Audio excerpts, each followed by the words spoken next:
बहुत समय पहले एक दूर देश में एक न्यायी और दयालु राजा रहता था। उसका राज्य समृद्ध था और उसकी प्रजा बहुत सुखी थी।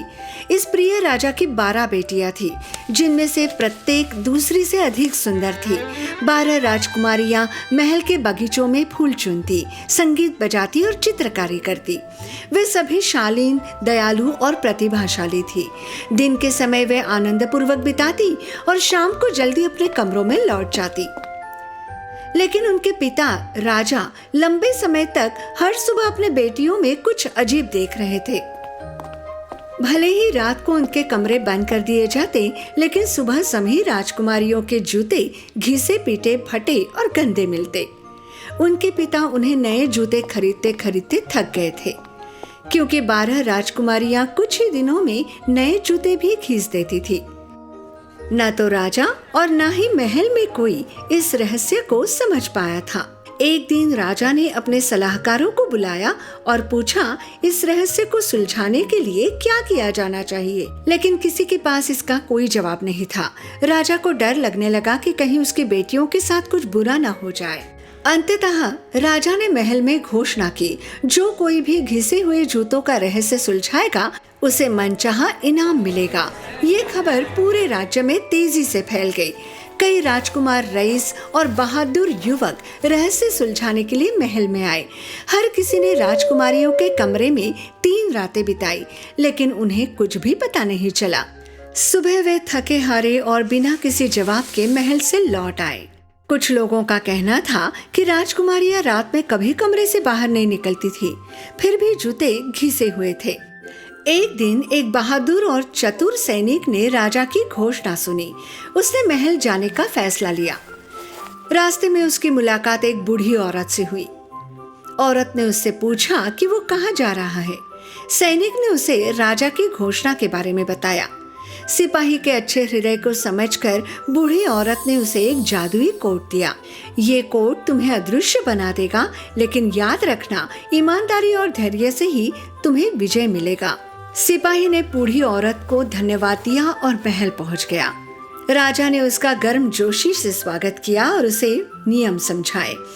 उसे 3 रातों तक राजकुमारियों के कमरे की निगरानी करनी थी, लेकिन अगर वो रहस्य को सुलझा नहीं सका तो उसे महल छोड़ना होगा। रात हो गई। सिपाही चुपके से राजकुमारियों के दरवाजे पर इंतजार करने लगा। कमरा एकदम शांत था, कोई आवाज सुनाई नहीं दे रही थी। लड़कियां सोई लग रही थी, लेकिन समय बीतता गया। जब महल की घड़ी में आधी रात हुई तो 12 राजकुमारियां एक साथ अपने बिस्तर से उठी। उन्होंने चमकीले कढ़ाईदार वस्त्र पहने हुए थे। वे बहुत धीरे धीरे चल रही थी और फुसफुसाकर बातें कर रही थी। उनमें से एक राजकुमारी एक छिपे हुए कोने की ओर चली गई, जिसके बारे में किसी को पता नहीं था। वहां एक रहस्यमय दरवाजा था। राजकुमारी ने दरवाजा खोला।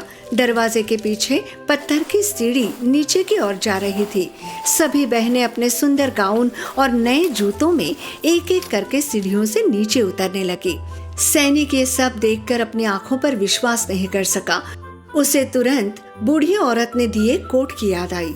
उसने कोट पहन लिया और चुपचाप राजकुमारियों के पीछे चल दिया। उन्हीं की तरह सैनिक भी पत्थर की सीढ़ियों से नीचे उतर गया। रास्ते के अंत में एक चकाचौंध भरा जंगल उनका इंतजार कर रहा था। इस जंगल के पेड़ बाकी पेड़ों से बिल्कुल अलग थे। उनके पत्ते सुनहरे थे और फल चांदी की तरह चमक रहे थे। 12 राजकुमारियां चुपचाप पेड़ों के बीच से होते हुए एक साफ झील के किनारे तक पहुंच गई। अदृश्य सिपाही भी उनके पीछे चलता गया। झील के किनारे 12 नावें थी। कुछ मोतियों से सजी थी, कुछ जादुई रोशनी से जगमगा रही थी। हर नाव में एक सुंदर राजकुमार राजकुमारियों का इंतजार कर रहा था। राजकुमारियां मुस्कुराई और नावों में बैठ गई। सिपाही चुपचाप एक नाव के पिछले हिस्से पर कूद गया। एक राजकुमारी को लगा कि नाव सामान्य से भारी है, लेकिन उसने इस पर ज्यादा ध्यान नहीं दिया। नावें झील से दूसरी ओर चली गई। वहाँ एक विशाल क्रिस्टल महल राजकुमारों और राजकुमारियों का इंतजार कर रहा था। अंदर से मधुर संगीत सुनाई दे रहा था। राजकुमार और राजकुमारियां अंदर जाने के लिए उत्सुक थे। वह सिपाही महल को देखकर बहुत प्रभावित हुआ। राजकुमारियों की तरह वो भी महल में प्रवेश कर गया। महल का भोज कक्ष रंग बिरंगे और चमकीले पत्थरों से सजा हुआ था। विशाल झुमरों से कमरा इतनी रोशनी से जगमगा रहा था कि मानो दिन का उजाला हो। राजकुमारी सुबह तक चकाचौंध भरे हॉल में नाचती गाती रही। सैनिक ने सब कुछ ध्यान से देखा। दूसरी और तीसरी रातें भी ठीक से इसी तरह गुजरी। सैनिक सोचने लगा कि वो राजा को अपने देखे हुए दृश्य के बारे में कैसे समझाएगा।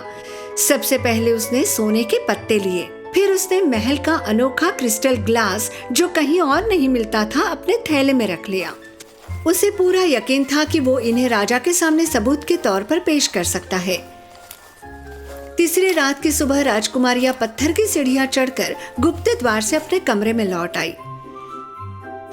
वे अपने बिस्तरों पर ऐसे लेट गई मानो कुछ हुआ ही ना हो। सिपाही खुश था ये सोचकर कि उसने पुराने जूतों का रहस्य सुलझा लिया है। वो तुरंत राजा के पास गया। उसने तीनों रातों में जो कुछ भी देखा था सब कुछ विस्तार से बताया, कोई भी बात नहीं छोड़ी। पहले तो राजा को यकीन नहीं हुआ। उसे लगा सिपाही झूठ बोल रहा है। उसने कहा, तुम्हारे पास कोई सबूत है कि मैं यकीन कर पाऊं? उसी क्षण सिपाही ने अपने थैले से सोने के पत्ते और क्रिस्टल ग्लास निकाले और राजा को सौंपे। राजा अपनी हैरानी छिपा नहीं सका, क्योंकि इस देश में तो सोने के पत्तों वाला कोई पेड़ नहीं था और ना ही ऐसे विशेष क्रिस्टल से बना कोई ग्लास। राजा ने सिपाही की प्रशंसा की। उन्होंने तुरंत अपनी बेटियों को बुलाया। राजकुमारियों को पता था कि जब वो बड़ों से कुछ छुपाती है तो सच्चाई अंततः सामने आ जाती है। इसलिए उन्होंने अपने पिता राजा को बताया कि उनके जूते इतनी जल्दी क्यों घिस जाते हैं। राजा ने अपनी बेटियों से कहा कि मौज मस्ती करना कोई बुरी बात नहीं, लेकिन उन्हें डर था कि उनके राज छिपाने के कारण कोई खतरनाक घटना हो सकती है। 12 राजकुमारियों ने अपने पिता की बात मान ली और उनसे माफी मांगी। निस्संदेह सिपाही की ईमानदारी, धैर्य और बहादुरी ने महल के सभी का दिल जीत लिया। यहाँ तक कि सबसे बड़ी राजकुमारी भी सिपाही के साहस से प्रभावित हुई और उसे उनसे प्यार हो गया। राजा को विश्वास था कि ये ईमानदार सिपाही उनकी बेटी के योग्य है और उन्होंने उन्हें शादी करने की अनुमति दी। महल में एक भव्य विवाह समारोह आयोजित किया गया। राज्य के कोने कोने से लोग इस खुशी में शामिल हुए। महल के बगीचे फूलों से सजे हुए थे और संगीतकार गीत बजा रहे थे। शादी के बाद राज्य में किसी ने भी फिर कभी कोई राज नहीं रखा और इसी तरह सैनिक और राजकुमारी मुस्कुराते हुए ईमानदारी से और खुशी से अपना जीवन जीने लगे।